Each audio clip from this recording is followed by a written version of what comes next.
ठीक है। अब नेक्स्ट सीखते हैं, अब क्या है पास्ट पार्टिसिपल। ठीक है, पास्ट पार्टिसिपल देखिए अगर शॉर्ट में बोले ना तो ये भी आपको जो है बहुत ध्यान देकर सीखना है। हम कई बार बताते हैं कि सीखने का उद्देश्य क्या है, हम क्यों सीखें। तो सीखने का उद्देश्य आपको ये पूरा दिमाग पर रखना है कि सर हम लोग को इसको सीखना है कि राइटिंग जब भी इंग्लिश में हम कुछ लिखें तो सही से इसका प्रयोग कर सके। दूसरा, कहीं भी अगर प्रयोग हुआ रहे जैसे रीडिंग सेक्शन कहते हैं तो हम इसका सही से मीनिंग निकाल सकें। तीसरा, अगर सर कहीं जो है ग्रामर का क्वेश्चन आ जाए, जैसे एरर फाइंडिंग का आ जाए, फिल इन द ब्लैंक्स का आ जाए, इन सभी का क्वेश्चन आ जाए तो हम इसको भी आसानी से कर सकें। उन सभी को चीज़ों को देखकर हमें करना है। ठीक है, आइए इस पर ध्यान देते हैं और कोशिश करेंगे कि बहुत अच्छे से समझ में आ जाए और आपको भी इसको सीखना है उस कदर है ताकि आप इसका सही से इस्तेमाल कर सकें, आइंदा फिर कोई दिक्कत हो ही नहीं। देरी स्टार्ट करते हैं। पास्ट पार्टिसिपल, पास्ट पार्टिसिपल को शॉर्ट फॉर्म में बोले ना तो पास्ट पार्टिसिपल को आप लोग जो है पढ़े होंगे, इसको V3 बोला जाता है। V3, इसी V3 का ओरिजिनल नाम क्या है? Past participle. जैसे होता है ना कि हम लोग पूछते हैं कि भाई तुम्हारा क्या नाम है, तो हम लोग बोलते हैं कि मेरा नाम मंगरू है, मेरा नाम जोखन है, मेरा नाम मतलब आप बोलते हैं। लेकिन फिर पूछा जाए कि आपका नाम क्या है तब बोलते हैं कि शंकर भवानी प्रताप सिंह। लीजिए, मतलब गांव का नाम हुआ, ये शहर का नाम हो गया। तो ठीक उसी तरह से इसका भी निक नेम क्या होता है, देखिए पास्ट पार्टिसिपल, लेकिन इसका निक नेम हम क्या कहते हैं? V3 है।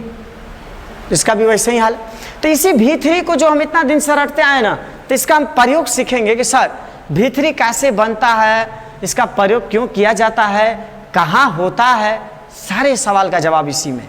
ठीक है, जैसे देखिए द पास्ट पार्टिसिपल, पहले देखिए इस passive is form by adding ed, देखिए D T N E N N E, याद है आपको?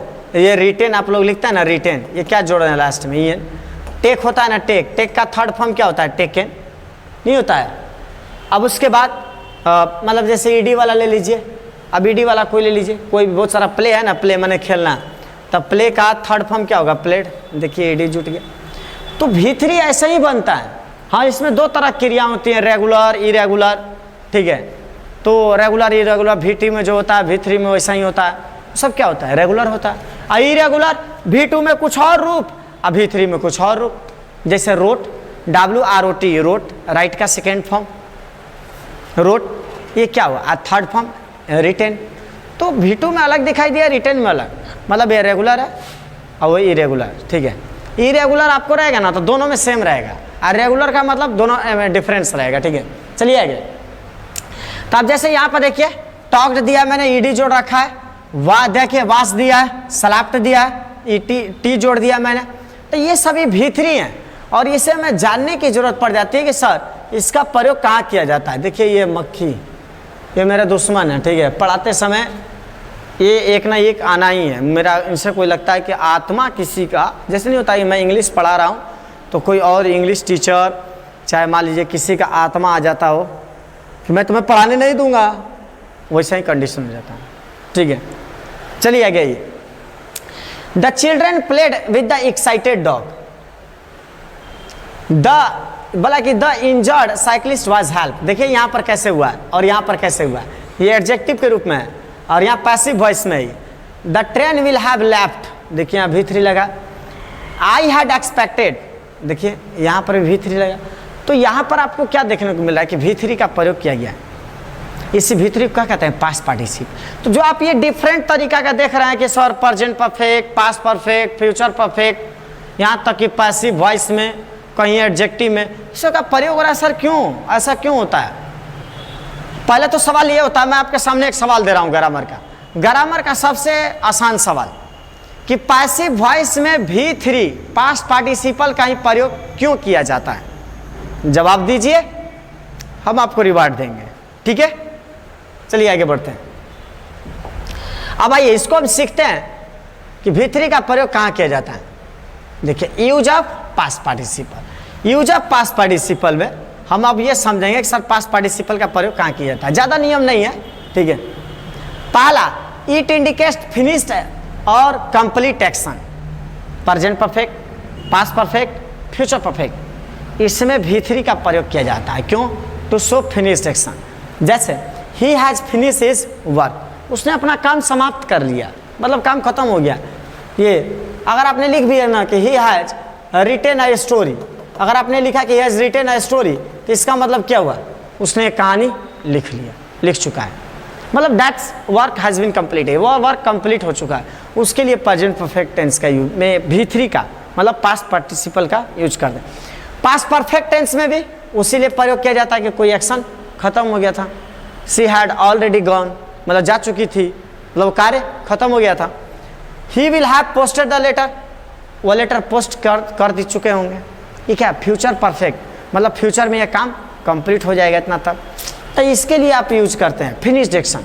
आज अगर आपसे कोई पूछे ना कि present perfect, past perfect, future perfect, इन सभी में सर V3 का प्रयोग क्यों किया जाता है, तो ये मत बोलिए सर नियम है, नहीं, उनको साबित कीजिए कि प्रेजेंट टेंस में ना, प्रेजेंट टेंस का मतलब हुआ प्रेजेंट एक्शन, प्रेजेंट एक्शन का मतलब वर्तमान काल में के काम। तो वर्तमान काल के काम कितने होते हैं? तो 4, एक सिंपल प्रेजेंट, एक कंटिन्यूअस, एक परफेक्ट कंटिन्यूअस।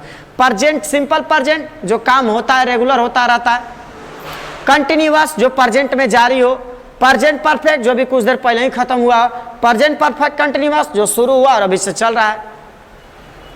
ऐसे साबित करिए, ठीक है। To form the passive voice, लीजिए पैसिव वॉइस में एक क्वेश्चन मैंने पूछा है, ध्यान दीजिएगा, जवाब दीजिए, मैं इसको बहुत अच्छा समझाऊंगा। I am please to see you, मैं तुम्हें देखकर बड़ा खुश हुआ। Passive voice I am pleased.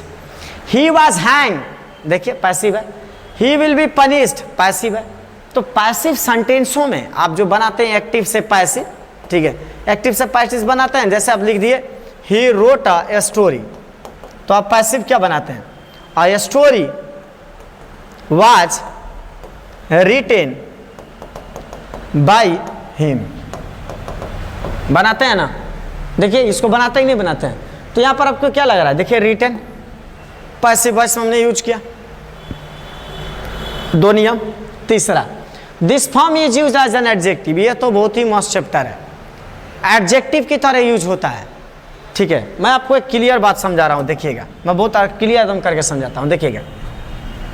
High देखिए, राइटिंग, राइटिंग मीन्स होता है लिखते हुए। रीडिंग मतलब क्या हुआ? पढ़ते हुए, ठीक है। देखिए मैं क्या लिख रहा हूं, हमने अगर दे दिया ब्रेकिंग, ब्रेकिंग मीन्स क्या हुआ? टूटते हुए। ये प्रेजेंट पार्टिसिपल है, लेकिन जब पास्ट पार्टिसिपल में जाइएगा तो रिटेन का, राइटिंग का क्या हो जाता है? रिटेन। तो रिटेन मीन्स क्या होता है? लिखा हुआ। इसी को लोग बोलता है रिटेन स्टेटमेंट चाहिए। रिटेन, रिटेन का मतलब क्या? लिखित, लिखा हुआ बयान चाहिए। यहां पर रीडिंग, रीडिंग का आ जाएगा रेड, पढ़ा हुआ। ब्रेकिंग, ब्रेकिंग का ऐसे करिएगा ना ब्रोकन हो जाएगा, तो इसका होगा टूटा हुआ, ठीक है। इसका क्या हो जाएगा? टूटा हुआ, ये टूटा हुआ। देखिए इसका मीनिंग कैसा निकल रहा है। डैड, मरा हुआ। रोटेन, सड़ा हुआ, ठीक है। तो अब ये देखिए, ये हमने कह दिया रिटेन स्टोरी, रिटेन स्टेटमेंट, लिखा हुआ बयान। कैसा बयान? तो लिखा हुआ बयान की विशेषता बता रहा है कि कैसा बयान है। होता था ना कि Ram is a good boy, Ram एक अच्छा लड़का है। कैसा? राम कैसा है? तो अच्छा है।